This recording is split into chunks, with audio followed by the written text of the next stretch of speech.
ആഗോള അയ്യപ്പ സംഗമം യഥാർത്ഥത്തിൽ ഒരു രാഷ്ട്രീയ ലക്ഷ്യത്തോടു കൂടിയല്ല സംഘടിപ്പിക്കേണ്ടത്. ഏതായാലും ദേവസ്വം ബോർഡിൻ്റെ നേതൃത്വത്തിൽ നടക്കുന്ന ആഗോള അയ്യപ്പ സംഘത്തെക്കുറിച്ച് ബഹുമാനപ്പെട്ട ഹൈക്കോടതി ഇന്നൊരു നിരീക്ഷണം നടത്തിയിട്ടുണ്ട്. അതാണ് എനിക്ക് ഒരു അഭിപ്രായം പറയാൻ എന്നെ പ്രേരിപ്പിച്ചത്. ഹൈക്കോടതി ദേവസ്വം ബോർഡിനോട് ചോദിച്ചിട്ടുണ്ട്, ദേവസ്വം ബോർഡിൻ്റെ കീഴിൽ ഒരു ക്ഷേത്രം മാത്രമല്ലല്ലോ ഉള്ളത്,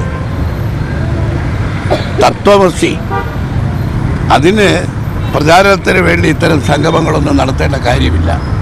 തത്വമസി എന്ന ആശയം തന്നെ പ്രചരണത്തിനെല്ലാം വേറെയാണ്. എന്താണ് ഈ സംഗമത്തിൻ്റെ സ്വഭാവം എന്ന് ചോദിച്ചു. ഹൈക്കോടതി നിരീക്ഷണത്തിൻ്റെ അടിസ്ഥാനത്തിൽ ഞാൻ എൻ്റെ ഒരു നിർദ്ദേശം ഗവൺമെൻറ്റിൻ്റെയും ദേവസ്വം ബോർഡിൻ്റെയും മുമ്പിൽ വയ്ക്കുകയാണ്. ഈ ശബരിമല എന്ന് പറയുന്നത് യഥാർത്ഥത്തിൽ ഹിന്ദുമത വിശ്വാസികൾ മാത്രമല്ല, നാനാജാതി മതസ്ഥരായിട്ടുള്ള ആളുകളുടെ ഒരു മതേതര സംഗമ സ്ഥാനമാണ്. ശബരിമലയിൽ നടക്കുന്നത് ഒരു മതേതര സംഗമമാണ്. അതുകൊണ്ട് ആഗോള അയ്യപ്പ സേവാ സംഗമം എന്നതിൽ ആഗോള അയ്യപ്പ സേവാ മതേതര സംഗമം എന്നാണ് അതിന് പേരിടേണ്ടത്. ആഗോള അയ്യപ്പ സേവ മതേതര സംഗമം എന്നാണെങ്കിൽ ഹൈക്കോടതിയുടെ ചോദ്യത്തിലുള്ള ഉത്തരവായി തത്വദർശി അതിന് പ്രത്യേകിച്ച് അതിന് ഉദ്ഘോഷിക്കുന്ന ഒരു സംഗമമായി ഇത് മാറും. ഇത് ദേവസ്വം ബോർഡ് വാസ്തവത്തിൽ ഇത് സംഘടിപ്പിക്കുമ്പോൾ ഹൈക്കോടതിയുടെ ആ നിരീക്ഷണം വളരെ പ്രസക്തമായതുള്ളതുകൊണ്ട് ഞാൻ പറയുകയാണ്. ഈ ഇന്നലെ UDF ഉയർത്തിയിട്ടുള്ള ചില പ്രശ്നങ്ങളുണ്ട്, അതുകൊണ്ടാണ് UDF ഇതിനോട് സഹകരിക്കാൻ തയ്യാറല്ല എന്ന് പറഞ്ഞത്. പക്ഷേ ബഹിഷ്കരിക്കാനും ഞങ്ങൾ തീരുമാനിച്ചിട്ടില്ല.